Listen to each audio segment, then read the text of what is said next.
It's not Palestine and Israel in the same way like you say Ukraine and Russia or Iraq and the US. It's not like that with Palestine. Palestine, I'm gonna show you guys a map. 1 second. This is Palestine, but for Israel, this is Israel, right? This is one land. It's the same land. It's not two separate entities or two separate states. This whole land was ethnically cleansed in 1948. These dots are villages that were entirely exterminated, and on top of them, Israel was built, Tel Aviv was built, Haifa, Jaffa, all these modern day cities that people go and travel to were built on top of this blood and bone of Palestinian people. This is tiny, tiny Gaza. This is Gaza. The whole world is attacking this tiny piece, just this one. Do you see that? And then this is Palestine. The struggle is about all of this. It's not just about this, but this is the one under attack the most right now. In the West Bank, this is the West Bank, it's been made into what's called Bantustans. Bantustans existed in South Africa. It's small, tiny places, like little pieces of land where Palestinians live, but on top of them and around them are Israeli settlers in Hebron, in Nablus, in Jenin. And then here you get Jerusalem, Al-Quds.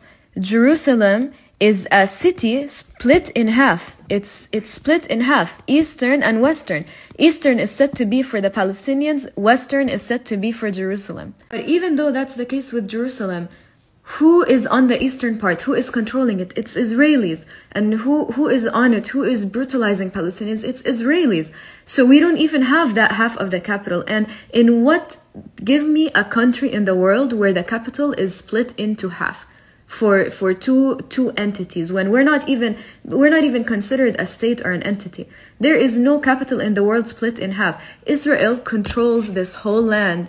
And Israel is a white supremacist colonizing entity. It's a project that was put on the Middle East to do the dirty bidding of the West.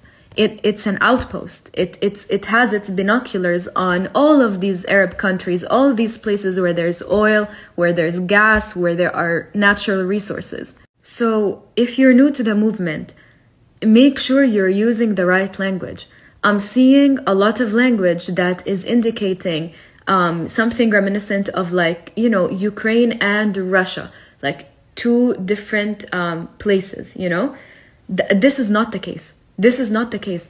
It's a place on top of a place. Israel came and built itself on top of us, on top of my ancestors, on top of the people that live on Gaza, suffocating us.